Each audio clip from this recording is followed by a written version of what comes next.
മഹാദേവ്യൈ നമഃ. ശ്രീ മഹാദേവ്യൈ നമഃ. ഓം.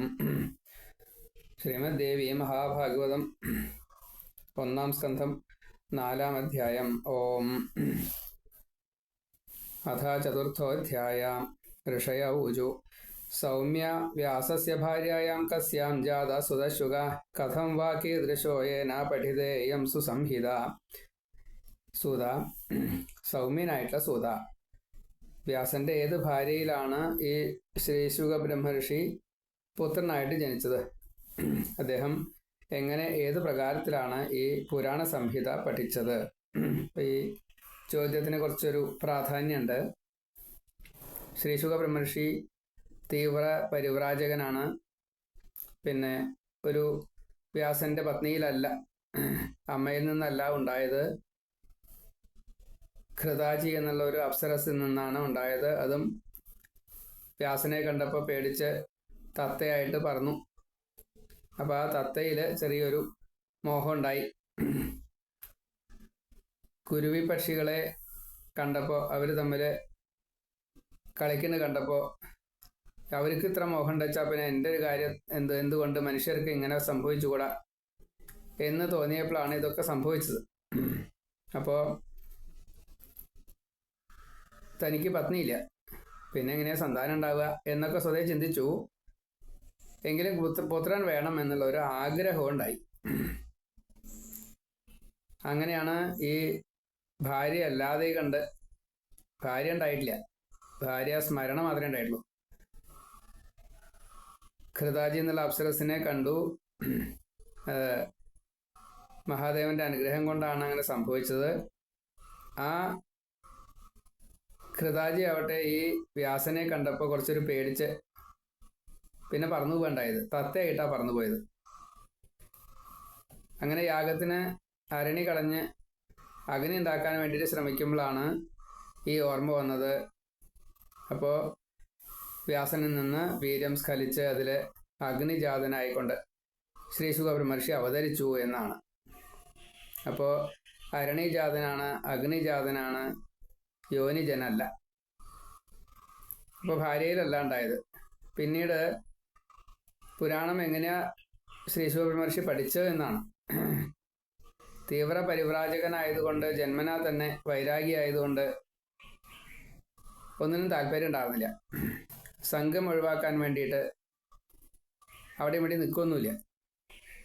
അതേപോലെ 3.25 നാഴിക നേരെ എത്തിയത് നിൽക്കുള്ളൂ. ഒരു പശുക്കറവ എത്ര നേരാച്ചാൽ അത്ര നേരം, അതിൽ കൂടുതൽ നിൽക്കില്ല.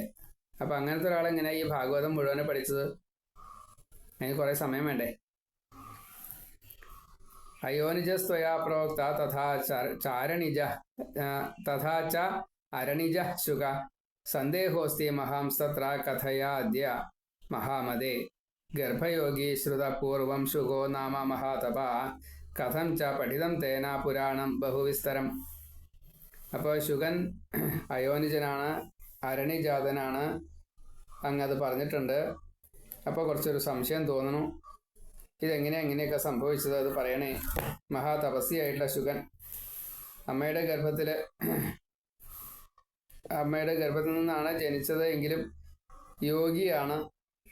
അതിവിസ്തൃതമായിട്ടുള്ള ഈ പുരാണം ഇത്രയും സമയം എടുത്തിട്ട് എങ്ങനെയാ പഠിച്ചത് എന്നൊക്കെയാണ് ചോദിച്ചത്. ഒരു 3 ശ്ലോകം ഒരുമിച്ച്. ഋഷികൾ: വ്യാസൻ പുരാണം അരുളിക്കൊടുത്ത ശുഗനാരുവാൻ ഏതു ഭാര്യയിൽ ഈ പുത്രനുണ്ടായി, എவ்விധം എങ്ങനെ അയോനിജൻ തീ കടയുന്നേരം ഉണ്ടായത് ശുഗൻ എന്നൊക്കെ നീ ചൊന്നു. പല സംശയങ്ങളുമുണ്ടതിൽ പണ്ടേ കേട്ടൻ ജനിച്ചന്നേ യോഗി താൻ ശുഗൻ എന്നതായി. പിന്നെ എന്തിനീ പുരാണം വിസ്തരിച്ചു പഠിച്ചതും? സൂതൻ: പണ്ട സരസ്വതി തീരത്തിഴും ആശ്രമഭൂമിയിൽ കണ്ടാൻ സവിസ്മയം വ്യാസൻ കുരുവിദ്വയമേകത. ശമ്യാപ്രാസത്തില് സരസ്വതി തീരത്ത് വ്യാസന്റെ ആശ്രമമാണ്. അവിടെ ഇരുന്നിട്ട് കുരുവികൾ, ആണും പെണ്ണുമായിട്ടുള്ള കുരുവികൾ കളിക്കുന്നത് കണ്ടപ്പോൾ കുറച്ചൊരു താല്പര്യം തോന്നി വ്യാസന് എന്നാണ്.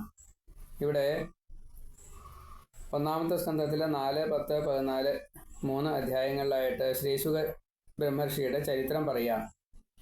പിന്നീട് രാജർഷിയായിട്ടുള്ള മിഥില രാജാവിൽ നിന്നും വിദ്യ നേടിയതിനെ കുറിച്ചും അവിടെ പറയണം. അപ്പോൾ എങ്ങനെയാണ് വ്യാസനിൽ നിന്ന് ശുകൻ ഉണ്ടായത്? സുതം പറയണു, പുരാ സരസ്വതീ തീരെ വ്യാസ സത്യവതി സുത ആശ്രമേ കളവിങ്കൗത്തു ദൃഷ്ട വിസ്മയമാഗത. സരസ്വതി തീരത്തുള്ള ശമ്യാപ്രാസ വ്യാസന്റെ ആശ്രമത്തിലിരുന്നിട്ട് പരാശരനും സത്യവതിക്കും സുതനായിട്ടുള്ള ഈ വേദവ്യാസൻ 2 കുരുവി പക്ഷികൾ ഇങ്ങനെ കളിക്കുന്നത് കണ്ടപ്പോൾ കുറച്ചൊരു അത്ഭുതം ഉണ്ടായി. ജാതമാത്രം ശിശുന്നീടെ മുക്തമുണ്ടാൻ മനോഹരം മുക്തമണ്ടാൻ മനോഹരം മുക്തം അണ്ടാൻ മനോഹരം താമ്രാസ്യം ശുഭ സർവാംഗം പിച്ഛാങ്കുരവിവർജിതം. മുട്ടയിൽ നിന്ന് വരുന്നതായിട്ട് അഴകുള്ള ആ കുരുവി പക്ഷി, ആ കുഞ്ഞിൽ നിന്നും ഈ ചെറിയ കുരുവി പക്ഷി പറഞ്ഞാൽ ചെറിയ പക്ഷികളാണ്, അവർ ചെറിയ കുട്ടികൾ. അത് കൂട്ടിൽ വിരിഞ്ഞ സമയത്ത് ഇങ്ങനെ കണ്ടു. അപ്പാണ് ജനിച്ചതേ ഉള്ളൂ. ചുവന്ന മുഖം, ഭംഗിയുള്ള ശരീരം, തൂവൽ കൂടി മുളച്ചിട്ടില്ല. അപ്പം അത് കണ്ടപ്പോൾ തൂവൽ കൂടി കിളിർക്കാതെ മുട്ട പൊട്ടിയ മട്ടുതാൻ കൂട്ടിൽ കിടക്കും ചോപ്പാണ്ട കൊക്കെഴും കൊച്ചു കുഞ്ഞിനായി തീൻ കൊടുക്കാൻ അങ്ങുമിങ്ങും പറന്നേറെ തളർന്നവ കുഞ്ഞിൻ കൊക്കിൽ തീറ്റ വീണ്ടും വീണ്ടും ഇട്ടുകൊടുപ്പതായി. തൗതു ഭക്ഷ്യാർത്ഥം അത്യന്തം രഥവും ശ്രമപരായണവും ശിശോ ചഞ്ചുപുടേ ഭക്ഷ്യം ക്ഷിപന്തൗ ച പുന പുന. ആ 2 പക്ഷികളും തീറ്റ തേടുകയാണ്. എന്നിട്ട് അത് കുറച്ച് ക്ഷീണമൊക്കെ സംഭവിച്ചു വെച്ചാലും അതൊന്നും കാര്യമാക്കണില്ല. വീണ്ടും വീണ്ടും പക്ഷിക്കുഞ്ഞിൻ്റെ ചുണ്ടിൽ തീറ്റ കൊണ്ടുവന്നിട്ട് വീണ്ടും വീണ്ടും കൊടുക്കുകയാണ്. എന്തൊരു അത്ഭുതം! അംഗേന അംഗാനി ബാലസ്യ കർഷയന്തോ മുദാന്യുതോ ചുംബന്തോ ച മുഖം പ്രേംണ കളവിങ്കൗ ശിശോ ശുഭം. 2 പേരും സന്തോഷത്തോടു കൂടിയിട്ട് പക്ഷിക്കുഞ്ഞിൻ്റെ അംഗങ്ങളിൽ തങ്ങളുടെ അംഗങ്ങൾ ചേർത്ത് ഉരസാച്ച കൊക്കൊണ്ട് ഇങ്ങനെ ഉരസ അങ്ങനെയല്ലേ, അതിൻ്റെ അഴകുള്ള മുഖങ്ങൾ കണ്ട് 2 പേരും പ്രേമപൂർവ്വം ചുംബിക്കുക. എന്നുവെച്ചാൽ കൊക്കുകൊണ്ട് ഉരസാന്ന് സാരം അതാണ്. തീൻ കൊടുക്കാൻ അങ്ങുമിങ്ങും പറന്നേറെ തളർന്നവ കുഞ്ഞിൻ കൊക്കിൽ തീറ്റ വീണ്ടും വീണ്ടും ഇട്ടുകൊടുപ്പതായി. ആ പൂവൽ മെയ്യോട് മെയ്യ് ചേർത്ത് ആനന്ദം തേടിടുന്നതായി. സപ്രേമം ആ കൊക്കിൽ മുഖം ചേർത്ത് മുത്തം കൊടുപ്പതായി കണ്ടാൻ വ്യാസൻ സ്നേഹധാര ചൊരിയും ചടകങ്ങളെ. തഥാ തന്നുള്ളുലഞ്ഞേവം ചിന്തിച്ചാൻ വ്യാസനാമുനി. വീക്ഷ്യ പ്രേമാത്ഭുതം തത്ര ബാലെ ചടകയോസ്തദാ വ്യാസശ്ചിന്താതുരകാമം മനസാ സമചിന്തയൽ. ഇപ്പോൾ ഈ പക്ഷികൾ അവര് പക്ഷിക്കുഞ്ഞിനോടുള്ള താല്പര്യം കൊണ്ട് ഇങ്ങനെ പലതരത്തിലുള്ള പ്രവൃത്തികളെ ചെയ്യുന്നു. തീറ്റ കൊടുക്കുന്നു, തലോടുന്നു, കൊക്കിനോട് ചേർക്കണു. ഇങ്ങനെ കണ്ടു കഴിഞ്ഞപ്പോൾ വ്യാസന് ദുഃഖായിന ചിന്തിച്ചു. എന്താ ചിന്തിച്ചത് എന്നല്ലേ? തിരശ്ചാമപിയൽ പ്രേമപുത്രേ സമഭിലക്ഷ്യതേ കിം ചിത്രം യൻ മനുഷ്യാണാം സേവാഫലമഭീപ്സതാം. തിര്യക്കുകൾക്ക് പോലും തിരശ്ചാമപിയൽ പ്രേമ, തിര്യക്കുകൾക്ക് പോലും സ്വന്തം സന്താനങ്ങളോട് ഇത്ര പ്രേമമുണ്ടായെങ്കിൽ, സ്നേഹമുണ്ടായെങ്കിൽ ഈ കർമ്മത്തിന്റെ ഫലം പ്രതീക്ഷിക്കുന്ന മനുഷ്യരുടെ കാര്യത്തിൽ അത്ഭുതപ്പെടാൻ എന്താ ഉള്ളതെന്നാണ്. ഇപ്പോൾ ഇവിടെ സാധാരണഗതിയിൽ പക്ഷിമൃഗാദികൾ വയസ്സാവുമ്പോൾ ഈ തൻ്റെ കുട്ടികളിൽ നിന്ന് എന്തെങ്കിലും പ്രതീക്ഷിച്ചിട്ടല്ല ഈ കുട്ടികൾക്ക് പക്ഷിമൃഗാദികൾ ആഹാരം കൊടുക്കുന്നത്. എന്നാൽ അങ്ങനെ ഉണ്ട് അത്ര കേട്ടോ, അത്ഭുതമായിട്ടുണ്ട്. ഈ പ്രായമായിട്ടുള്ള പക്ഷി തള്ളമാർക്കെന്നോ വയസ്സന്മാർക്കെന്നോ കുട്ടി പക്ഷികൾ ആഹാരം കൊണ്ടുവന്ന് കൊടുക്കുന്നത് കാണാറുണ്ട്. അത് അത്ഭുതമായിട്ടേ കാണാറുള്ളൂ. അത് അവരുടെ തന്നെ മക്കളാണെന്നൊന്നും പറയാൻ പറ്റില്ല. കൊടുക്കണമെന്ന് മാത്രമേ ഉള്ളൂ.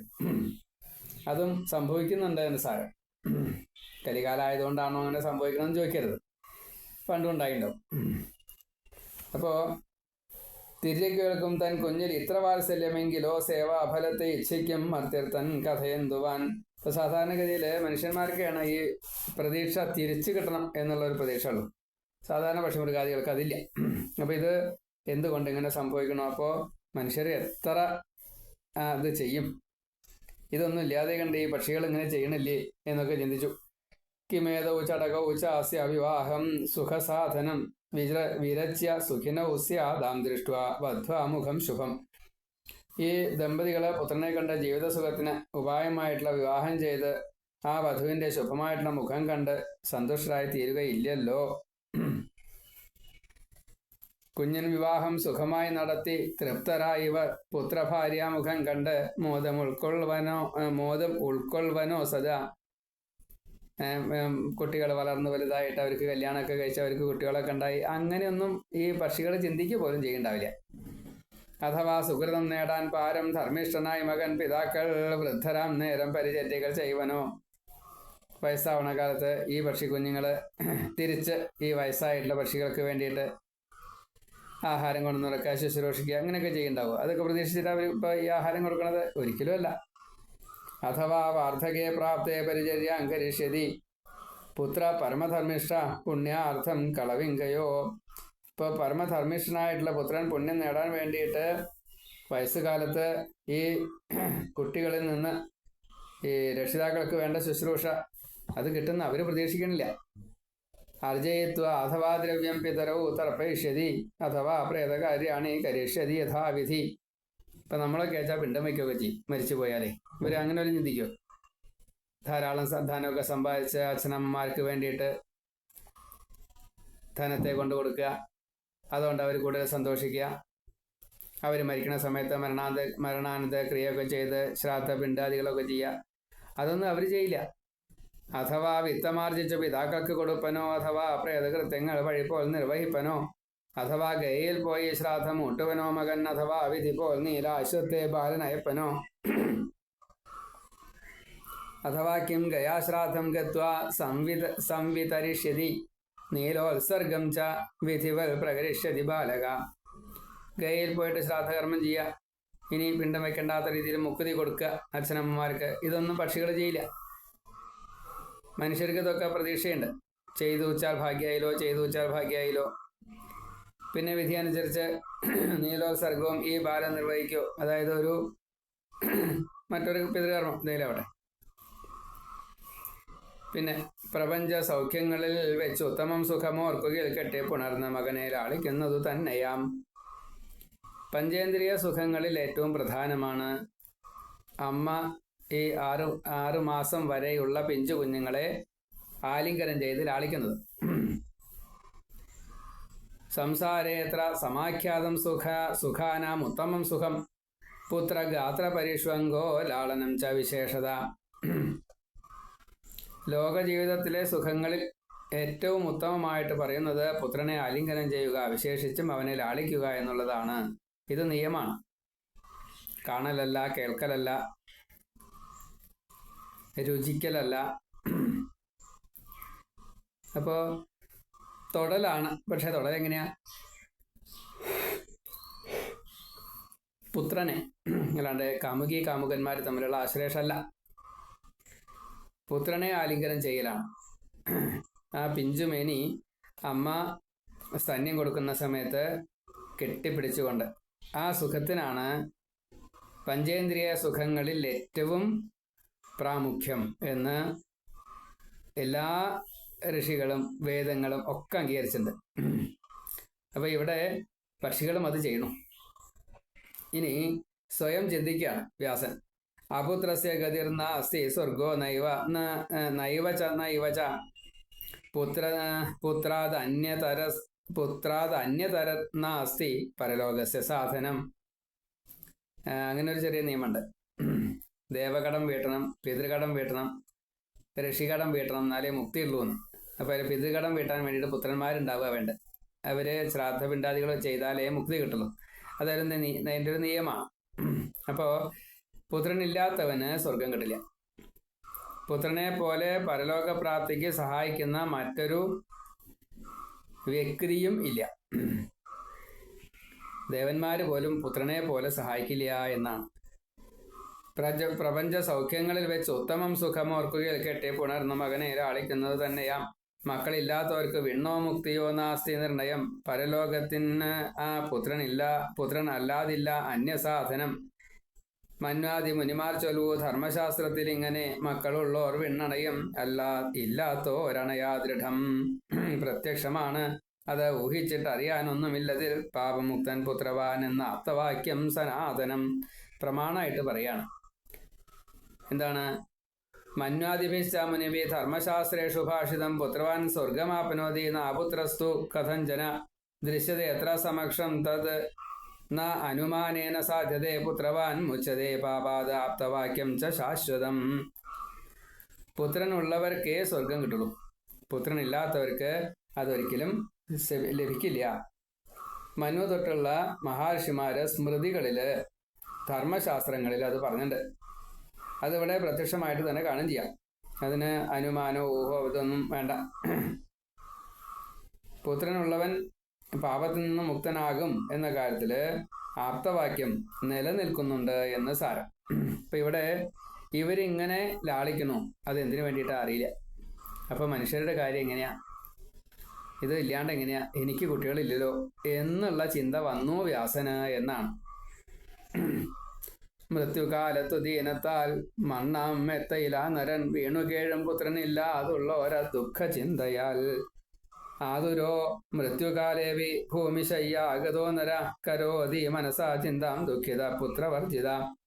മൃത്യുകാലം എടുക്കുമ്പോൾ പുത്രനില്ലാതെ കണ്ട് ദുഃഖിക്കുന്നതായിട്ടുള്ള മനുഷ്യൻ മണ്ണില് വീണ് കിടക്കും അവശനായിട്ട്, എനിക്ക് പുത്രനില്ലല്ലോ എന്ന് വിചാരിച്ചുകൊണ്ട്. ധനം മേ വിപുലം ഗേഹേ പാത്രാണി വിവിധാനി ച മന്ദിരം സുന്ദരം ചെയ്തത് കോസ്യ സ്വാമി ഭവിഷ്യതി. സമ്പാദ്യം കുറേ ഉണ്ടായിണ്ടേ, എന്തൊക്കെയാ സമ്പാദിച്ചെന്ന് വെച്ചില്ല. വീട്ടില് ധനം ധാരാളുണ്ട്, പല പാത്രങ്ങളുണ്ട്, ഈ വീടാണെച്ച അത്യന്തം സുന്ദരമാണ്, ഞാൻ ഇങ്ങനെയൊക്കെ ഉണ്ടാക്കി വെച്ചിട്ടുണ്ട്, ആരാ അതിനെല്ലാം അവകാശിയായിട്ട് ഉടമയായിട്ടുണ്ടാവുക. വിത്തമുണ്ട് എത്രയോ വീട്ടിൽ പാത്രങ്ങൾ വിവിധങ്ങളും അഴകുറ്റ ഗൃഹം നാഥൻ ആരുണ്ട് ഇതിനു സർവവും. മൃത്യുകാലത്ത് ഇണ്ടലാണ്ടീ വണ്ണം സംഭ്രമമാർന്നിരിൽ അതിൻ ഫലം ദുർഗതിതാൻ ഇല്ലതിൽ ശങ്ക ഏതുമേ. ഇങ്ങനെ മരിച്ചു പോയാൽ അയാൾക്ക് നരകം മാത്രമേ ഫലമുള്ളൂ, സ്വർഗത്തിലേക്ക് എത്തില്ല, മുക്തി കിട്ടില്ല. ഏവം ബഹുവിധാം ചിന്താം കൃത്വാ സത്യവതി സുത നിശ്വസ്യാച്ച ബഹുധാ ചോഷ്ണം വിമനാ സംബഭൂവഃ. മൃത്യുകാലേ മനസ്സസ്യ ദുഃഖേന ഭ്രമതേ യഥാ അധോസ്യ ദുർഗതിർനൂനം ഭ്രാന്തചിത്തസ്യ സർവഥ. ഇപ്പൊ മരണസമയത്ത് ഇങ്ങനെയൊക്കെ ചിന്തിച്ച് ദുഃഖിച്ച് അവന്റെ മനസ്സ് ഇങ്ങനെ ദുഃഖിക്കുമ്പോൾ അതുകൊണ്ട് എന്താ ഫലം ഉണ്ടാവുക? മനസ്സിന്റെ ഈ ദുഃഖം നരകത്തിലേക്കാണ് എത്തിക്കുക, സ്വർഗത്തിലേക്കല്ല എത്തിക്കുക. ഏവം ബഹുവിധാം ചിന്താം കൃത്വാ സത്യവതി സുതാ നിശ്വസ്യാച്ച ബഹുധാ ചോഷ്ണം വിമനാ സംബഭൂവഃ. ഈ നിയമം വ്യാസൻ പറഞ്ഞതിന്റെ ശേഷം വ്യാസൻ ചിന്തിക്കുകയാണ്, ഒരു നെടുവീർപ്പൊക്കെ ഇട്ടിട്ട് മനോദുഃഖമുള്ളവൻ ആണല്ലോ ഞാനും എന്ന്, സ്വയമേവ ദുഃഖിതനായി തീർന്നു എന്ന് സാരം. ഏവം ഓരോ ഒന്ന് ചിന്തിച്ചും കൊണ്ട് സത്യവതി സുതൻ ചുടുവീർപ്പുകളും വിട്ട് കുണ്ഠിതം പൂണ്ടു നിർഭരം വിചാര്യ മനസാ അത്യർത്ഥം കൃത്വാ മനസ്സി നിശ്ചയം ജഗാമാച്ച തപസ്തപ്തും മേരു പർവ്വത സന്നിധൗ. അപ്പം ഇങ്ങനെ അദ്ദേഹം മനസ്സുകൊണ്ട് വളരെയധികം ചിന്ത ചെയ്തതിന് ശേഷം തീരുമാനമെടുത്തു. എന്താ അത്? എന്നാൽ ഈ ഭഗവാനെ തപസ് ചെയ്യാം, അമ്മയെ തപസ് ചെയ്തിട്ട് എന്തെങ്കിലും ഇതിനുപായം നേടാം. മേരു പർവ്വതത്തിലേക്ക് പോവാമെന്ന് നിശ്ചയിച്ചു. അങ്ങോട്ട് പോയി. ഒട്ടേറെ നേരം ചിന്തിച്ച് അങ്ങൊടുവിൽ ദൃഢചിത്തനായി മേരുശൈല നികാശത്തിൽ തപസ്സിനായി ഇറങ്ങിനാൻ. പരമേകാൻ മിടുക്കുള്ളോൻ വാഞ്ചിത അർത്ഥങ്ങൾ നൽകുവോർ ദേവൻ ആരെ ഉപാസിപ്പത് എന്ന് ആലോചിച്ചു മാമുനി. ആരെ? വ്യാസനെ. പുരാണൈഹി ഭ്രമാവഹൈഹി എന്നാണ് പറയാറ്. പുരാണങ്ങൾ മുഴുവൻ ഉണ്ടാക്കിയ വ്യാസന് പോലും ഭ്രമം വന്നു വെച്ചാൽ പിന്നെ നമ്മുടെ കാര്യം പറയണോ? ഏത് ദേവനെയാ തപസ് ചെയ്യേണ്ടത്, ആരാ വേഗം പ്രത്യക്ഷപ്പെടുക, ആരാ അതിന് ഉപായം, ഈ ദുഃഖത്തിന് ഒരു പരിഹാരം കാണുക ആരാ എന്ന് സ്വയം വ്യാസൻ ചിന്തിച്ചൂന്ന്. അപ്പോൾ പിന്നെ നമ്മുടെ കാര്യം പറയണോ? മനസാ ചിന്തയാമാസാക്കം ദേവം സമുപാസ്മഹേ വരപ്രധാന നിപുണം വാഞ്ചിതാർത്ഥപ്രദം തഥാ. അപ്പം അദ്ദേഹം ഇങ്ങനെ ആലോചിച്ചു വ്യാസൻ, ഏത് ദേവനെ ഉപാസിക്കണ്ടേ, ഏത് ദേവനാ വേഗം വരം നൽകുക, സമർത്ഥനാരാ, അതുപോലെ അഭീഷ്ടങ്ങൾ മുഴുവന് തരണം, ഇങ്ങനെ പലതും ചിന്തിച്ചു. അപ്പൊ ഭഗവാൻ തന്നെ പുരാണങ്ങളിൽ കുറെ പറഞ്ഞിട്ടുണ്ട് വ്യാസനെ. എന്താണ്? വിഷ്ണും രുദ്രം സുരേന്ദ്രം വാ ബ്രഹ്മാണം വാ ദിവാകരം ഗണേശം കാർത്തികേയം ച പാവകം വാരുണം തഥാ ഏവം ചിന്തയതസ്യ നാരദോ മുനിസത്തമ യദൃച്ഛയാ സമായാതോ വീണാപാണി സമാഹിത. നോക്കണേ, വിഷ്ണുവോ രുദ്രനോ വേണ്ടത് ഇന്ദ്രനോ വിധി സൂര്യനോ ഗണേശനോ ഷൺമുഖനോ പാശിയോ വന്യദേവനോ ഇമ്മട്ടോരോന്ന് ചിന്തിക്ക് മുമ്പിലെത്തി എതിരക്ഷയാ കയ്യിൽ വീണയുമായി സാക്ഷാൽ നാരദൻ മുനി സത്തമൻ. ആരെ ഉപാസിക്കേണ്ടത്? വിഷ്ണു വേണോ, രുദ്രൻ ശിവൻ വേണോ, അതോ ബ്രഹ്മാവിനെയാണോ, ആദിത്യനെയാണോ, ഗണേശനെയാണോ, സുബ്രഹ്മണ്യനെയാണോ, അഗ്നിയാണോ, വരുണനെയാണോ? ഇങ്ങനെ കുറെ ചിന്തിച്ചിരിക്കുന്ന സമയത്താണ് നാരദ മഹർഷി അവിടെ വീണയും പിടിച്ച് നാരായണ നാരായണ എന്ന് പറഞ്ഞുകൊണ്ട് വരണത്. നാരദൻ ബുദ്ധിയാണ്. അപ്പോൾ യഥാർത്ഥത്തിൽ നല്ല ഭക്തനാണെച്ചാൽ അപ്പോൾ നാരദൻ വരും, ഉറപ്പാ. എന്നിട്ട് വേണ്ടതൊക്കെ പറഞ്ഞു തരും. എന്താ അവിടെ ഉണ്ടായത്? തം ദൃഷ്ട്വാ പരമപ്രീതോ വ്യാസ സത്യവതി സുതാ കൃത്വാ അർഘ്യമാനസം ദത്വാ പപ്രച്ഛ കുശലം മുനിം. അദ്ദേഹത്തെ കണ്ടു ഈ വ്യാസൻ വേഗം വളരെയധികം സന്തോഷത്തോട് കൂടിയിട്ട് അർഘ്യ പാദ്യ ആചമനീയാദികളൊക്കെ കൊടുത്ത് ആസനം കൊടുത്ത് ഇരുത്തി. പിന്നെ മുനിയോട് കുശലമൊക്കെ ചോദിച്ചു. കുശല പ്രശ്നമെല്ലാം ഉറപ്പാ മുനിയെ കണ്ട് അതിപ്രീതിപൂർവം കാൽ കഴുകിച്ചുടൻ കൊടുത്താൻ ആസനം വ്യാസൻ ചോദിച്ചു കുശലങ്ങളും. കുശല പ്രശ്നമെല്ലാം തീർന്ന് ഏവം ചോദിച്ചു നാരദൻ വ്യാസ ചൊന്നാലും എന്തോ നീ വല്ലായ്മയ്ക്കുള്ള കാരണം. തം ദൃഷ്ട്വാ പരമപ്രീതോ വ്യാസ സത്യവതി സുത കൃത്വാർഘ്യമാസനം ദത്വാ പപ്രച്ഛ കുശലം മുനിം. ശ്രുത്വാഥ കുശലപ്രശ്നം പപ്രച്ഛ മുനിസത്തമ ചിന്താതുരോസി കസ്മാത്വം ദ്വൈപായന വധസ്വമേ. ഇപ്പോൾ കുശലപ്രശ്നങ്ങളെല്ലാം കഴിഞ്ഞു കഴിഞ്ഞപ്പോൾ മുനിശ്രേഷ്ഠനായിട്ടുള്ള നാരദൻ ചോദിച്ചു, എന്താ വ്യാസ അങ്ങേ വല്ലാതെ കണ്ട് ദുഃഖിക്കുന്നുണ്ടല്ലോ, എന്താ കാരണം? എന്താ വെച്ചാൽ പറയൂ. ഇത് പറഞ്ഞപ്പോൾ വ്യാസം പറയാ. വ്യാസ ഉവാച അപുത്രസ്യ ഗതിർനാസ്തി ന സുഖം മാനസേ തഥാ തദർത്ഥം ദുഃഖിതശ്ചാഹം ചിന്തയാമി പുനഃ പുനഃ. പുത്രനില്ലാത്തവർക്ക് ഗതി ഇല്ലല്ലോ നാരദ മഹർഷി, മനസ്സിന് സുഖമില്ല. ദുഃഖിതനായിട്ടുള്ള ഞാൻ അതിനെ പറ്റിയാണ് വീണ്ടും വീണ്ടും ചിന്തിക്കുന്നത്. ഞാൻ എന്താ ചെയ്യേണ്ടത്? വ്യാസൻ അപുത്രൻ ഇല്ല ഗതി എന്നോർക്കയാൽ സ്വാസ്ഥ്യമില്ലമേ. വീണ്ടും വീണ്ടും അതേപ്പറ്റി നന്ദി കേഴുകയാണ് ഞാൻ. വാഞ്ചിതം നേടുവാൻ ആരെ സേവിച്ചിടേണ്ടതെന്നു ഞാൻ വിഷമിക്കുകയാണ്. അങ്ങാണ് ഇതിൽ മേ ശരണം മുനേ.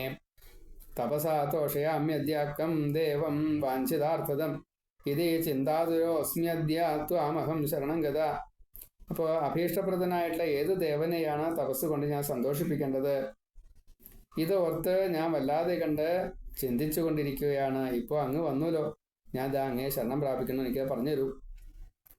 സർവജ്ഞോസി മഹർഷേ ത്വം കഥയാശു കൃപാനിധേ കം ദേവം ശരണയ്യാമി യോ മേ പുത്രം പ്രദാസ്യതി. കാര്യവും പറഞ്ഞു. എന്താ അത്? നാരദ മഹർഷി, അങ്ങ് സർവജ്ഞനാണ്, അങ്ങക്ക് നല്ല കൃപയുണ്ട്. എന്നോട് പറയൂ, എനിക്ക് ഒരു പുത്രനെ കിട്ടണമെന്ന് ഒരാഗ്രഹമുണ്ട്. എനിക്ക് പുത്രനെ തരാൻ ഏത് ദേവനെയാണ് ഞാൻ ശരണം പ്രാപിക്കേണ്ടത്, തപസ് ചെയ്യേണ്ടത്? സർവജ്ഞനല്ലേ ഭഗവൻ, ഭവാൻ ആരെ ഭജിക്കുകിൽ പുത്രനുണ്ടാവും എന്നാ ഇങ്ങോദനം കരുണാനിധേയം.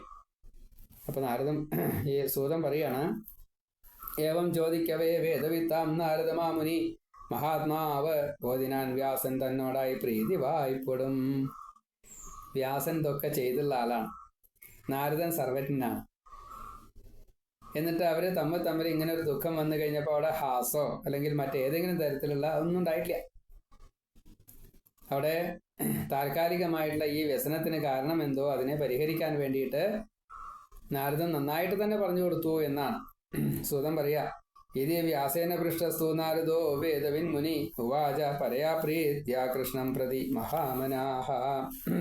വ്യാസനോട് നാരദൻ വളരെ നന്നായിട്ടാണ് വ്യാസന്റെ ചോദ്യത്തിന് ഉത്തരമായിട്ട് മഹാമനസ്കതയോട് കൂടിയിട്ട് അതീവ സന്തുഷ്ട ഭാവത്തോടു കൂടിയിട്ട് വ്യാസനോട് പറഞ്ഞത്. എന്താ പറഞ്ഞത്? നാരദ ഉവാച പാരാശര്യ മഹാഭാഗായ ത്വം പൃച്ഛസി മാമിഹ തമേവാർത്ഥം പുരാ പൃഷ്ടാ പിത്രാ മേ മധുസൂദന ധ്യാനസ്ഥം ചാഹരിം ദൃഷ്ട്വാ പിതാ മേ വിസ്മയം ഗത പര്യപൃച്ഛത ദേവേശം ശ്രീനാഥം ജഗതപതിം കൗസ്തുഭോദ്ഭാസിതം ദിവ്യം ശംഖചക്രഗദാധരം പീതാംബരം ചതുർബാഹും ശ്രീവത്സാങ്കിതവക്ഷസം കാരണം സർവലോകാനാം ദേവദേവം ജഗൽഗുരും വാസുദേവം ജഗന്നാഥം തപ്യമാനം മഹത്തപാം.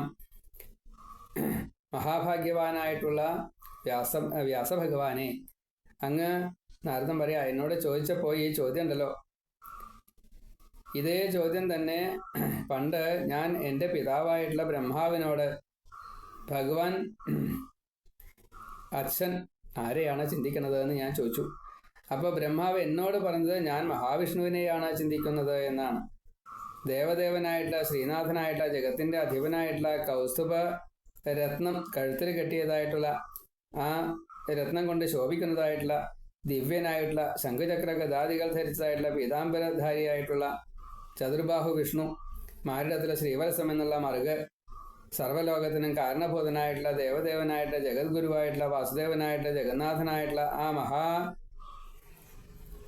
മഹാദേവനായിട്ടുള്ള, മഹാദേവൻ വെച്ചാൽ ശിവനല്ല, ദേവദേവനായിട്ടുള്ള ആ വിഷ്ണു, ഈ ബ്രഹ്മാവ് ഈ മഹാവിഷ്ണുവിനെയാണ് തപസ് ചെയ്യുന്നത്. ആ ഹരി ഈ ഇങ്ങനെയുള്ള ആ വിഷ്ണു ഇല്ലേ, ആ വിഷ്ണു പോലും ധ്യാനിക്കുന്നതായിട്ട് ഞാൻ കണ്ടു. ബ്രഹ്മാവ് ഇങ്ങനെ നാരദനോട് പറഞ്ഞു. എന്നിട്ട് ആ ബ്രഹ്മാവ് ഇപ്രകാരം വിഷ്ണുവിനോട് ചോദിച്ചു എന്നാണ്. അപ്പോൾ മഹാവിഷ്ണു പോലും മറ്റാരെയോ ധ്യാനിക്കുന്നുണ്ട് എന്നാണ് ഇപ്പൊ നാരദൻ പറഞ്ഞത്. എന്നോട് എൻ്റെ അച്ഛൻ പറഞ്ഞതാ. അച്ഛനൊരു സംശയം വന്നു കഴിഞ്ഞപ്പോൾ മഹാവിഷ്ണുവിനെ സമീപിച്ചപ്പോൾ മഹാവിഷ്ണുവും ഇതേപോലെ തപസ് ചെയ്യുകയാണ്. അപ്പൊ ആരെയാ തപസ് ചെയ്യണത് എന്ന് ഞാൻ ചോദിച്ചു എന്ന് ബ്രഹ്മാവ് നാരദനോട് പറഞ്ഞു. നാരദൻ അത് ഇപ്പൊ വ്യാസനോട് പറയാണ്ടായത്.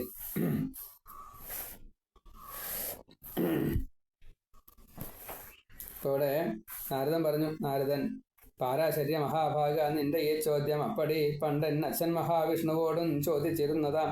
കൗസ്തുഭം ചാർത്തി മിന്നുന്നവന്മാരിൽ ശ്രീവത്സമുള്ളവൻ, പീതാംബരൻ, കൈകൾ നാലിൽ ശംഖചക്രാദി പൂണ്ടവൻ, ദേവദേവൻ ജഗന്നാഥൻ, സർവകാരണകാരണൻ, ആ ജഗദ്ഗുരുവാം വാസുദേവൻ, ഉഗ്രതപസ്യയിൽ ധ്യാനസ്ഥനായി വാഴ്വത് കണ്ടെൻ അച്ഛൻ വിസ്മയത്തോടും ചോദിച്ചിതാ രമാകാന്തനായ വിഷ്ണുവോടിങ്ങനെ. ഇപ്പോൾ വിഷ്ണുവിനോട് ബ്രഹ്മാവ് ഇങ്ങനെ ചോദിച്ചു. എന്താ ചോദിച്ചതല്ലേ? വിഷ്ണു ഒരു തരം സ്തുതിയാണ്. വിഷ്ണു ആരെയാ സ്തുതിക്കണത്? ബ്രഹ്മാവ് മഹാവിഷ്ണുവിനെ ഒന്ന് സ്തുതിച്ചു. അതിന് ശേഷമാണ് വിഷ്ണു കാര്യം പറയണത്. ഇപ്പോൾ ആദ്യം ബ്രഹ്മാവ് വിഷ്ണുവിനെ സ്തുതിക്കുന്നതായിട്ട് രംഗാണ്.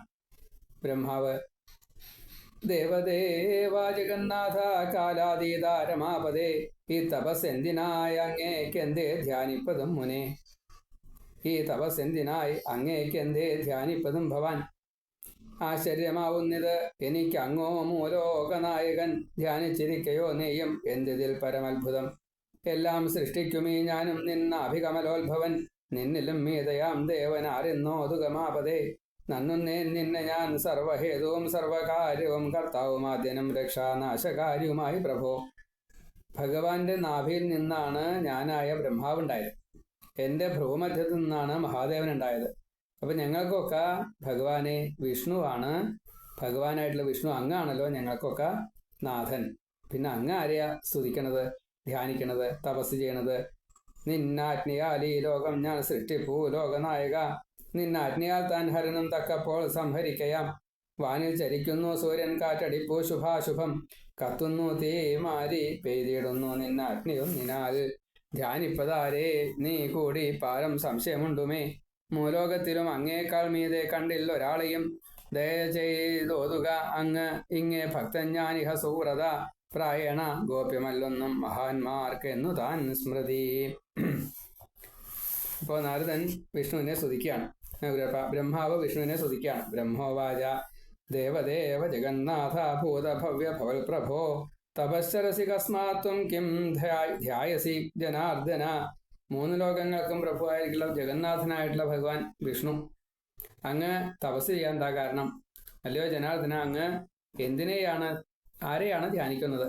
വിസ്മയോഹം വിസ്മയോയമമാത്യർത്ഥം ത്വം സർവജഗതാം പ്രഭു, ധ്യാനയുക്തോസി ദേവേശ കിഞ്ച ചിത്രമതപരം. അപ്പം എനിക്ക് അത്യധികം വിസ്മയമായി തോന്നുന്ന ഒരു കാര്യം ഇതാണ്. എന്ത്? സർവജഗത്തിൻ്റെയും പ്രഭുവായിട്ടുള്ള അങ്ങ് ധ്യാനമഗ്നായിട്ടിരിക്കുന്നു. ഇതിനേക്കാൾ വിചിത്രമായിട്ട് വേറെന്ത് കാര്യമുള്ളത്? ത്വന്നാഭി കമലാജാത കർത്താഹമഖിലസ്യ ച ത്വത്തകോപ്യധികോസ്ത്യത്ര തം ദേവം ബ്രൂഹി മാപദേ. അങ്ങയുടെ നാഭി കമലത്തിൽ ജനിച്ച ഞാൻ, നാരായണന്റെ നാഭിയിലുണ്ടായ പത്മത്തിൽ ഉണ്ടായ ബ്രഹ്മാവ്, ആ ബ്രഹ്മാവിൽ നിന്നാണ് ഭ്രൂമധ്യത്തിൽ മഹാദേവൻ ഉണ്ടായത്. അപ്പോൾ ഞങ്ങളെക്കാൾ ആരാധനായിട്ടുള്ള മറ്റാരാണ് ഉള്ളത്? ഭഗവാൻ വിഷ്ണു അല്ലാതെ കണ്ട് ഭഗവാൻ വിഷ്ണുവിന് മറ്റൊരാളെ അതിൻ്റെ മീതൊരാളുണ്ടെന്ന് ഞങ്ങൾക്കറിയില്ല. ആ ദേവൻ ആരാണ്? അല്ലയോ ലക്ഷ്മീപതേ, എന്നോട് ആ കാര്യം പറഞ്ഞാലും. ജാനാമ്യഹം ജഗന്നാഥ ത്വമാദി സർവകാരണം കർത്ത പാലയിതാ ഹർത്ത സമർത്ഥ സർവകാര്യകൃത്. അല്ലയോ ജഗന്നാഥ, അങ്ങ് ആദിയും സർവകാരണവുമാണ്, സ്രഷ്ടാവും രക്ഷിതാവും സംഹർത്താവുമാണ്. ബ്രഹ്മാവിഷ്ണു മഹേശ്വരന്മാരുടെ സൃഷ്ടിസ്ഥിതി ലയങ്ങൾ ചെയ്യുന്നത് അങ്ങ് തന്നെയാണല്ലോ. കാര്യരൂപമായിട്ട് എല്ലാറ്റിൻ്റെയും സമർത്ഥനായിട്ടുള്ള കർത്താവുമാണ് അങ്ങ് എന്ന് എനിക്കറിയാം. ഇച്ഛയാ തേ മഹാരാജ സൃജാമ്യഹമിതം ജഗത് ഹര സംഹരതേ കാലേ സോഭിതേ വചനേ സദാ. അങ്ങയുടെ ഇച്ഛയനുസരിച്ച് ഞാൻ ജഗത്ത് സൃഷ്ടിക്കുന്നു. സമയമാകുമ്പോൾ ശിവൻ അതിനെ സംഹരിക്കുന്നു. അങ്ങ് ഇതെല്ലാം പാലിക്കുന്നു. അങ്ങയുടെ ആജ്ഞാവർത്തികളായിട്ട് ഞങ്ങളെല്ലാം, അഷ്ടദിക്പാലകന്മാർ ഉൾപ്പെടെയുള്ള ഞങ്ങളെല്ലാവരും അങ്ങയെ സേവിക്കുന്നു എപ്പോഴും. സൂര്യോ ഭ്രമതി ചാകാശേ വായുർവാദി ശുഭാശുഭ അഗ്നിസ്തപതി പർജന്യോ വർഷതീശ ത്വദാജ്ഞയ. അങ്ങയുടെ ആജ്ഞ അനുസരിച്ചാണ് സൂര്യൻ ആകാശത്ത് സഞ്ചരിക്കുന്നത്, പ്രകാശത്തെ കൊടുക്കുന്നത്, ഊർജത്തെ കൊടുക്കുന്നത്. വായു മന്ദ അനിലനായിട്ട് വായു വീശുന്നത്, കൊടുങ്കാറ്റായിട്ടും രണ്ടും ചെയ്യുന്നത്. അതേപോലെ അഗ്നി ജ്വലിക്കുന്നത്, മേഘം വർഷിക്കുന്നത്. ത്വം തു ധ്യായസികം ദേവം സംശയോയം മഹാന്മമ ത്വത്തപരം ന പശ്യാമി ദേവം വൈ ഭുവനത്രയേ. അങ്ങ് ഏത് ദേവനെയാണ് ധ്യാനിക്കുന്നത്? ഇതാണ് ഇപ്പം എൻ്റെ വലിയ സംശയം. അങ്ങയെ കവിഞ്ഞ അങ്ങയേക്കാൾ മീതെ ഒരു ദേവനെ ഞങ്ങൾക്കറിയില്ല. 3 ലോകത്ത് ഞാൻ ഇതുവരെ കണ്ടിട്ടില്ല. കൃപാങ്കൃത്വാവദസ്വാദ്യ ഭക്തോസ്മി തവ സുവ്രത മഹതാം നൈവ ഗോപ്യം ഹി പ്രായ കിഞ്ചിതി സ്മൃതി. ദയവായിട്ട് എന്നോട് പറയൂ, ഞാൻ അങ്ങയുടെ ഭക്തനാണല്ലോ. മഹാന്മാർക്ക് പ്രായണ ഗോപ്യമായിട്ടൊന്നുമില്ല എന്നാണ് ഞാൻ അറിഞ്ഞിരിക്കുന്നത്. വിഷ്ണുരുവാച. ആ സമയത്ത് വിഷ്ണു പറയാണ്, തച്ഛ്രുത്വാ വചനം തസ്യ ഹരിരാഹ പ്രജാപതിം ശൃണുഷ്വൈകമനാ ബ്രഹ്മൻ ത്വാം ബ്രവീമി മനോഗതം. ആ ബ്രഹ്മാവിൻ്റെ വാക്ക് കേട്ട് മഹാവിഷ്ണു ബ്രഹ്മാവിനോട് ഇങ്ങനെ പറഞ്ഞു, ബ്രഹ്മാവെ ശ്രദ്ധിച്ച് കേൾക്കൂ, എൻ്റെ മനസ്സിലുള്ളത് എന്താണ് എന്ന് ഞാൻ അങ്ങയോടൊപ്പം പറയാട്ടോ. ഈ ചൊന്നതെല്ലാം കേട്ടോ ദേവിധാതാവോട് വിഷ്ണുവും, സാവധാനം കേൾക്ക വിധേ ഞാനോദാം എൻ മനോഗതം. സൃഷ്ടിസ്ഥിതി ലയങ്ങൾക്ക് ഞാനും നീയും ഗിരീശനും കാരണക്കാരെന്ന് സുരമർത്യർ കഥിക്കിലും. സൃഷ്ടാവ് പാലകൻ ഹർത്താവ് ഏവം നാം ശക്തിയാൽ സ്വയം നിയുക്തർ എന്ന് തർക്കിപ്പു വേദത്തിൻ കരപറ്റിയോർ. യദ്യപി ത്വാം ശിവം മാം ച സ്ഥിതി സൃഷ്ടി അന്ധകാരണം തേ ജാനന്തി ജനാ സർവേ സദേവാസുരമാനുഷാ. സ്രഷ്ടാത്വം പാലകശാഹം ഹര സംഹാരകാരക കൃതാ ശക്തിയേതി സന്തർക്ക ക്രിയതേ വേദപാരകൈ. അങ്ങയെയും ശിവനെയും എന്നെയും സൃഷ്ടി സംഹാരം സ്ഥിതി ഇത് ചെയ്യുന്ന കാരണഭൂതന്മാരായിട്ടാണ് ദേവന്മാർ, അഷ്ടദിക്പാലകന്മാർ, മനുഷ്യരെ ഒക്കെ കണക്കാക്കുന്നത്. എല്ലാ ജനങ്ങളും അങ്ങനെയാണ് ധരിച്ചിറങ്ങണത്. എങ്കിലും അങ്ങ് സൃഷ്ടാവായിട്ടും ഞാൻ പാലകനായിട്ടും ഹരൻ എല്ലാം സംഹരിക്കുന്നവനായിട്ടും തീർന്നിരിക്കുന്നത് പരാശക്തിയുടെ കൽപ്പന അനുസരിച്ചാണ് എന്ന് മാത്രം വേദപണ്ഡിതന്മാർ പറയണു. എന്നുവെച്ചാൽ ഞാനല്ല എന്ന് വിഷ്ണു പറഞ്ഞു. എല്ലാം ചെയ്യുന്നത് ആരാണ്? ആ മഹാദേവിയാണ്. അല്ലാണ്ട് ഇതിൽ എനിക്ക് കൃത്യമായിട്ടൊന്നും ചെയ്യാൻ സാധിക്കുന്നില്ല. വിശ്വം സൃഷ്ടിക്കുവാൻ നിന്നിൽ വർത്തിപ്പൂ ശക്തി രാജസി, എന്നിൽ സാത്വികയാം ശക്തി ഏവം താമസി രുദ്രനിൽ. അതാണ് ജഗൽ സംജനനേ ശക്തി ത്വയി തിഷ്ഠതി രാജസി സാത്വികി മയി രുദ്രേ ച താമസി പരികീർത്തിത. ജഗൽ സൃഷ്ടിക്കുള്ള രാജസ ശക്തിയായിട്ട്, രജോഗുണ ശക്തിയായിട്ട് ബ്രഹ്മാവിൽ കുടികൊള്ളുന്നു ആ പരാദേവി. അതുകൊണ്ട് അങ്ങേക്ക് സൃഷ്ടി ചെയ്യാൻ കഴിയണു. അതുപോലെ തന്നെ സാത്വിക ശക്തി എന്നിലുണ്ട് ലക്ഷ്മിയായിട്ട്, അതുകൊണ്ട് ഞാൻ പാലിക്കുന്നു. താമസ ശക്തി രുദ്രനിലുണ്ട്, അതുകൊണ്ട് സംഹാരം മഹാദേവൻ ചെയ്യണു. തയാ വിരഹിതസ്ത്വം ന കർമ്മകരണേ പ്രഭു നാഹം പാലയിതും ശക്ത സംഹർത്തും ന വിശങ്കര. അപ്പോൾ ആ ശക്തി വിട്ടാൽ നീ നിന്റെ വേല ചെയ്യാൻ അശക്തനാം, പാലിക്കാൻ ഞാൻ, സംഹരിക്കാൻ രുദ്രനും ശക്തരായി വരാം. അപ്പോൾ ശക്തിയുടെ പ്രഭാവം ഇല്ല എന്ന് കൂട്ട. അങ്ങേക്ക് സൃഷ്ടിക്കാൻ പറ്റില്ല, എനിക്ക് പാലിക്കാൻ പറ്റില്ല, ശിവന് സംഹരിക്കാൻ പറ്റില്ല. തദ് അധീന വയം സർവേ വർത്താമ സതതം വിഭോ പ്രത്യക്ഷേച്ച പരോക്ഷേച്ച ദൃഷ്ടാന്തം ശൃണു സുവ്രതാം. ആ ശക്തിക്ക് അധീനരായിട്ടാണ് നാം എല്ലാം എപ്പോഴും കഴിയുന്നത്. അതിന് പ്രത്യക്ഷവും പരോക്ഷമായിട്ടുള്ള തെളിവുണ്ട് ധാരാളം. ഇത് കേട്ടോളൂ. ആ ശക്തി വിട്ടാൽ നീ നിന്റെ വേല ചെയ്യാൻ അശക്തനാം.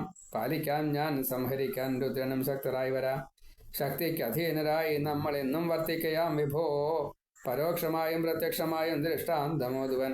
ശേഷങ്ങൾ ഞാൻ ഉറങ്ങുന്നു കേവലം പരതന്ത്രനായി. അവൾക്ക് അധീനനായി പിന്നെ എണീപ്പൂ കാലമെത്തവേ. ഇനി സ്വന്തം കാര്യം പറഞ്ഞിട്ടാണ്, സ്വാനുഭവം പറഞ്ഞിട്ട് സമർത്ഥിക്കുകയാണ്. ഞാനല്ല കേമൻ, മഹാദേവി എന്നെ കൊണ്ട് ചെയ്യിക്കുകയാണ് എന്നുള്ളത് സ്വാനുഭവം പറയുകയാണ്. അതിൽ ബ്രഹ്മാവും പങ്കാളിയാണ്. ആ രംഗത്തെ ഒന്ന് സൂചിപ്പിക്കുകയാണ്. ശേഷേസ്വപിമി പര്യങ്കെ പരതന്ത്രോന്ന സംശയ തദധീന സദോത്തിഷ്ഠേ കാലേ കാലവശം ഗത. ആദിശേഷനിൽ കിടന്നാണ് ഞാൻ ഉറങ്ങണത്. അതുകൊണ്ട് തന്നെ പരതന്ത്രനാണെങ്കിൽ സംശയമില്ല, ആ ശക്തിക്ക് വിധേയനായിട്ടാണ് സമയമാകുമ്പോൾ ഞാൻ ഉണരുന്നത്. തപശ്ചരാമി സതതം തത് അധീനോസ്മ്യഹം സദാ കഥാചിൽ സഹ ലക്ഷ്മിയാ ഭാവ്യഹരാമി യഥാസുഖം. സദാ ആ ശക്തിക്ക് വിധേയനായിട്ട് ഞാൻ എല്ലായ്പ്പോഴും തപസ് ചെയ്യുകയാണ്. ചിലപ്പോൾ ലക്ഷ്മിയോടൊത്ത് ഇഷ്ടം പോലെ വിഹരിക്കുകയും ചെയ്യും. അവൾക്ക് അധീനനായി തന്നെ തപസ്സും ചെയ്യുകയാം സദാ. ഒരിക്കൽ വിഹരിക്കുന്നു സസുഖൻ ലക്ഷ്മിയൊത്തു ഞാൻ. പിന്നൊരിക്കൽ ദൈത്യരുമായി അടരാടുന്നിതുഗ്രമായി. ദേഹം തളരുമാമട്ടിൽ സർവലോക ഭയാവഹം.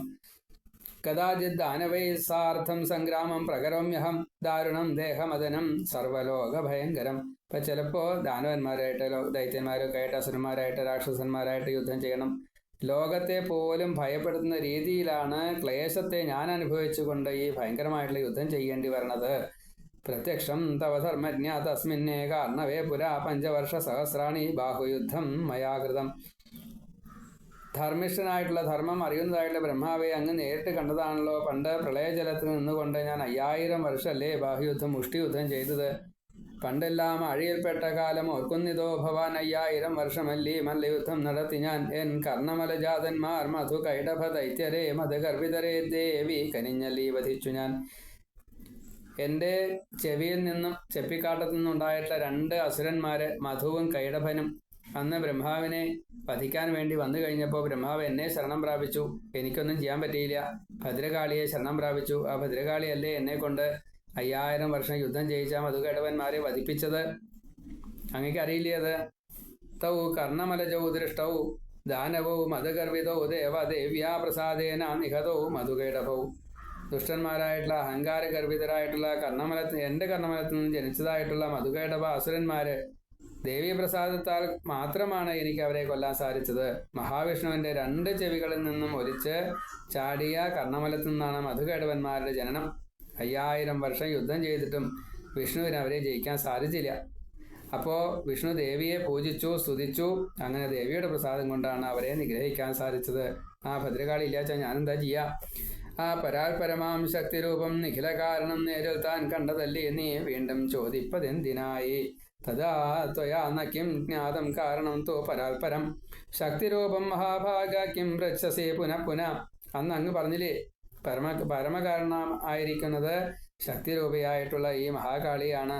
പിന്നെ എന്തിനാ ഇപ്പോൾ വീണ്ടും എന്നോട് ഈ ചോദ്യം ചോദിക്കണത്? യദിച്ഛ പുരുഷോ ഭൂത്വാ വിചരാമി മഹാർണവേ കച്ഛപ കോലസിംഹശ്ച വാമനശ്ച യുഗേ യുഗേ.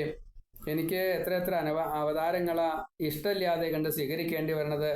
മത്സ്യമായിട്ടും കൂർമ്മയായിട്ടും വരാഹമായിട്ടും ഒക്കെ വേണ്ടി വന്നില്ലേ? ആ പരാശക്തി ഇച്ഛിച്ച രൂപത്തിൽ ഞാൻ എത്രയോ കാലം ആ മഹാസമുദ്രത്തിൽ സഞ്ചരിച്ചു. യുഗം തോറും അമയായിട്ടും പന്നിയായിട്ടും സിംഹമായിട്ടും നരസിംഹമായിട്ടും ഒക്കെ വന്നില്ലേ? ഇതൊക്കെ എനിക്ക് നിയന്ത്രിക്കാൻ സാധിക്കിച്ച് ഞാൻ അവതരിക്കുമോ? ഞാൻ അവതരിക്കില്ല. തതിച്ഛയാൽ പുമാനായി ഞാൻ വാഴുന്നിത് അലയാഴിയിൽ യുഗം തോറും ജനിക്കുന്നു കൂർമ്മകോലാദിയായുമേ. തിര്യഗ്യോനികളിൽ ജന്മം ആർക്കാനും പ്രിയമാകുമോ? ഇഷ്ടപ്പെട്ടല്ല ഞാൻ ആമ, പന്നി എന്നിവയായതും. സാധാരണഗതിയിൽ ഒരാൾക്കും താല്പര്യം ഉണ്ടാവില്ല ഇതുപോലെ യുദ്ധം ചെയ്യാനോ, ഒരിക്കലും ഇഷ്ടമില്ലാത്ത ജന്മം സ്വീകരിക്കാനോ. ന കസ്യാപി പ്രിയോ ലോകേ തിര്യഗ്യോനിഷു സംഭവ നാഭവം സ്വേച്ഛയാ വാമ വരാഹാദിഷു യോനിഷു. ലോകത്ത് ആരെങ്കിലും ഇഷ്ടപ്പെടുമോ ഇങ്ങനെ തിര്യഗ്യോനിയിൽ മത്സ്യമായിട്ട് ജനിക്കാൻ? ഉണ്ടാവില്ല. വരാഹമായിട്ട്, അതേപോലെ നരസിംഹമായിട്ട്. ഇതൊക്കെ അമ്മയുടെ ഇച്ഛയ്ക്കനുസരിച്ച് നമുക്ക് ജന്മം എടുക്കേണ്ടി വരികയാണ് എന്ന് സാരം. വിഹായ ലക്ഷ്മ്യാ സഹ സംവിഹാരം കോയാദി മത്സ്യാദിഷു ഹീനയോനിഷു ശയ്യാം ച മുക്ത്വാ ഗരുഡാസനസ്ഥ കരോമി യുദ്ധം വിപുലം സ്വതന്ത്ര. ലക്ഷ്മി ദേവിയെ മൊത്തിട്ട് വിഹരിക്കേണ്ടതായിട്ടുള്ള ഞാൻ എനിക്കത് ചെയ്യാൻ പറ്റാതെ കണ്ട് മത്സ്യം തുടങ്ങിയിട്ടുള്ള നികൃഷ്ട ജീവികളായിട്ട് ജനിക്കേണ്ടി വന്നില്ലേ? ഈ ലക്ഷ്മിക്കൊത്ത് കിടക്കേണ്ടതായിട്ടുള്ള എനിക്ക് ഗരുഡൻ്റെ പുറത്ത് കയറിയിട്ട് അന്യാശ്രയമില്ലാത്ത വലിയ യുദ്ധങ്ങൾ എനിക്ക് ചെയ്യേണ്ടി വന്നില്ലേ? എന്തൊരു കഷ്ടമെന്ന് ആലോചിച്ച് നോക്കൂ. പൂമങ്കയൊപ്പം സുഖലീല വിട്ടാർ പോകുന്നു മീനാദികഹീന യോനിയിൽ പൂമെത്തയും വിട്ടവ ചെയ്വനോ ഞാൻ സ്വതന്ത്രനെങ്കിൽ ഗരുഡാസനസ്ഥനായി. അവിടെ യുദ്ധം എന്നുള്ള വാക്ക് അത്രയേ ഉള്ളൂ, അതുകൂടി ചേർക്കണം. നിൻ മുമ്പിൽ വെച്ചന്ന് തെറിച്ചിതെങ്ങോ വിൽ ഞാൻ മുറിഞ്ഞൻ തല ഓർമ്മയില്ലേ? നീ ചേർത്ത് വെപ്പിക്കുകയല്ലി ചെയ്തു ശില്പീന്ദ്രനെ കൊണ്ടൊരു വാജിശീർഷം. മറ്റൊരു കഥയെ സൂചിപ്പിക്കുകയാണ്.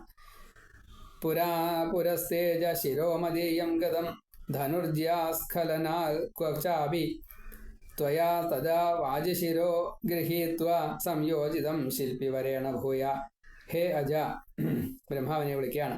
പണ്ട് വിഷ്ണു പറയണു, അങ്ങയുടെ മുമ്പിൽ വെച്ച് വില്ലിൻ്റെ ഞാൻ പൊട്ടിയതു കാരണം എൻ്റെ തല തെറിച്ചു പോയി കടലിൽ വീണു.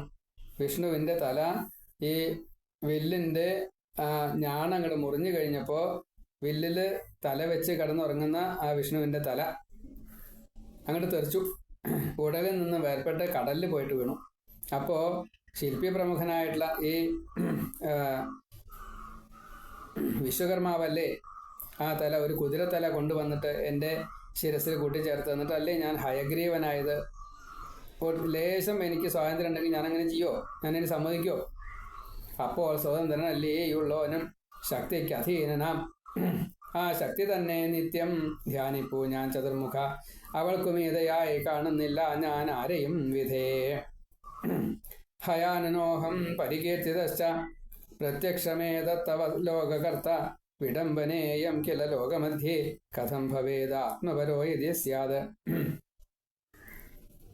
അങ്ങനെ ഞാൻ ഹയാനനൻ എന്ന പേരിൽ പ്രസിദ്ധനായി, ഹയഗ്രീവൻ എന്ന പേരിൽ.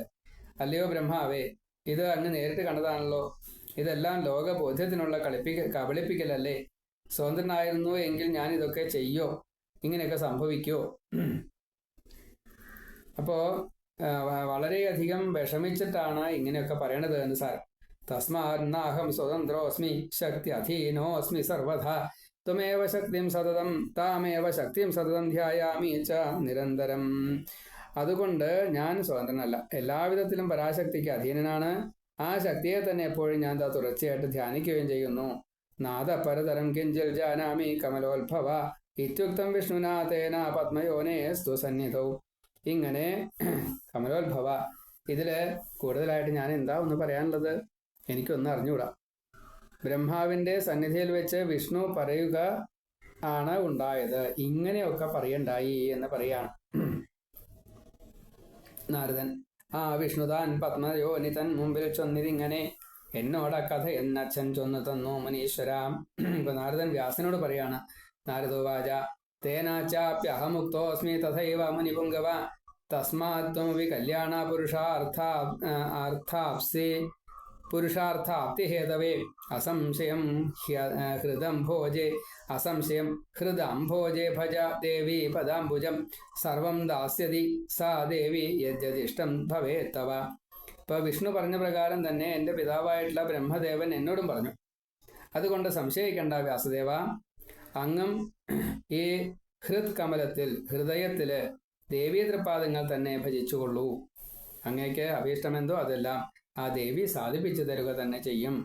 പുണ്യാത്മൻ പുരുഷാർത്ഥത്തെ നേടാനായി അതിനാൽ ഭവാൻ ഭജിക്ക ദേവി തൻ കാൽത്താർ ചിത്തതാരിൽ അസംശയം എന്തെന്തിഷ്ടം നിനക്കായതെല്ലാം അദ്ദേവി നൽകിടും. അവിടെ പ്രമാണമായിട്ട് പറഞ്ഞു, സർവം ദാസ്യതി സാ ദേവി യദ്യദിഷ്ടം ഭവേത്തവ. ഒരു സംശയമില്ല, എന്താണോ അങ്ങ് ആഗ്രഹിക്കുന്നത് തരും. സുതൗവാച നാരദേനൈവ മുക്തസ്തു വ്യാസ സത്യവതി സുത ദേവീപദാബ്ജനിഷ്ണാദ തപസേ പ്രയയൗ ഗിരവും. ഈ നാരദൻ ഇങ്ങനെ പറഞ്ഞത് കേട്ട് സത്യവതി പുത്രനായിട്ടുള്ള വ്യാസൻ ദേവീപാദം തന്നെ സ്മരിച്ചുകൊണ്ട് തപസ്സനായിട്ട് മേരുപർവ്വതത്തിലേക്ക് പോവുകയും ചെയ്തു. നാരദോക്തികൾ ഈ വണ്ണം കേട്ട് സത്യവതി സുതൻ ദേവീപദാബ്ജം സേവിക്കാൻ മഹാമേരുവിലേറിനാൻ. ഇപ്പം ഇങ്ങനെ മഹാമേരു പർവ്വതത്തിലേക്ക് വ്യാസൻ പോകുന്ന സമയത്ത് ചിന്തിച്ച സമയത്ത് നാരദൻ വന്നു, ആ കാര്യം പറഞ്ഞു. പിന്നെ വ്യാസൻ നേരിട്ട് തപസ്സിനായിട്ട് പോയി എന്ന് പറയാണ്. മകനെ ഇച്ഛിച്ചു എന്നാണ് ഇവിടെ പറഞ്ഞത്. ഇനി മകൻ ലഭിക്കാൻ വേണ്ടതായിട്ടുള്ള കാര്യങ്ങളെയാണ് ചെയ്യാൻ പോകുന്നത്.